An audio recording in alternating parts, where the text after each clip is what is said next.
กี่ยวกับการแบ่งเขตเนาะการปลูกกันต้นไม้อุตสาหกรรมหรือว่าพืชลุ่มๆนี้เฮาได้อิงใส่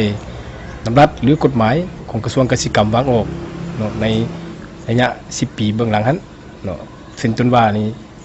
25%ลงมานี่เฮาจะปลูกประเภทพืชล้มลุกเนาะเป็นต้นเป็นสาลีบ่ถั่วบ่มันต้นเนาะแต่กาย25องศาขึ้นไปหั่นจะเป็นการปลูกยางพาราเนาะเขาจะงดแจงตัวนั้นในการปลูกยางพาราเนาะเกี่ยวกับเนื้อที่ปลูกยางพาราเนาะคือปัจจุบันนี่แขวงบัวแก้วเฮาก็มีอยู่ประมาณ22,000 เฮกตาร์แล้วเนาะแต่ในโตหน้านี้สำหรับเนื้อที่ปลูกยางพารานี่ก็ปัจจุบันนี่ก็เห็นว่ายังมีจำกัดเนาะมีจำกัดปัจจุบันนี้ทางแขวงก็ได้พิจารณาขึ้นตื่มว่ามีบ่อนใดจะขยายโตเนาะอาจจะประมาณ8,000 เฮกตาร์บ่สิในตัวหน้านะเนาะจะพิจารณาตื่มว่าเท่าใดอันนี้เกี่ยวกับการปลูกยางพารา22,000 เฮกตาร์ระยะผ่านมาเนาะกระบวนการตัดสินใจก็แม่นขึ้นกับแผนกเกษตรกรรมเป็นผู้ให้ข้อมูลเนาะเกี่ยวกับการลงทุนของบริษัท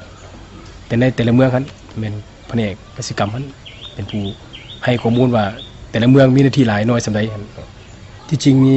การเพิ่มเนาะเนื้อที่การปลูกยางพาราให้เฮาอิงใส่บทวิภาคเทคนิคเนาะการโก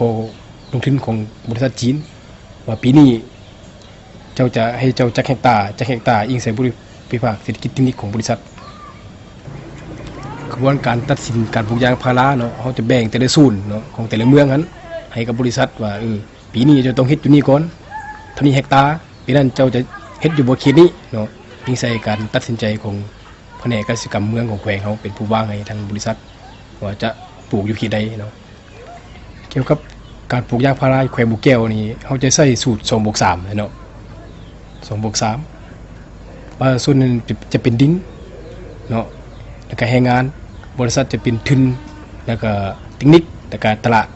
เนาะเอาตัวนี้เป็นหลักในการปลูกยางพารานอกจากใช้สูตร2+3แล้วนะเปอร์เซ็นต์ปลูกเองใน22,000 เฮกตาร์มี 8,000 เฮกตาร์ที่เปอร์เซ็นต์ปลูกเองว่าซั่น